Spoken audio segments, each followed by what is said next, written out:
প্রেশারটা হলে ব্যাপারটা হয় কি, প্রেশার মানে কি, আমাদের আর্টারিয়ার ওয়ালে যে প্রেশার থাকে তার এগেনস্টে কিন্তু হার্টটা পাম্প করছে। অর্থাৎ এখানে সায়েন্সটা বুঝতে হবে।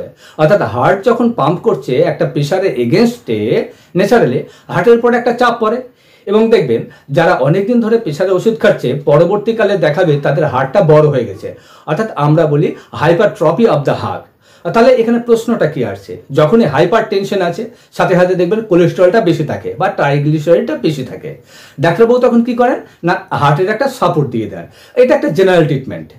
এবার এই হাইপার টেনশন যারা ওষুধ খাচ্ছেন অনেক সময় দেখা যাবে যে দুটো করে ওষুধ খাচ্ছেন তবুও কন্ট্রোলে আসছে না, সেই ক্ষেত্রে আমরা বলবো যে আমরা এক্ষেত্রে দেখেছি যে সায়েন্স বলছে যে কোএনজাইম কিউ10, এই কোএনজাইম কিউ10 একটা ভীষণ উপকারী।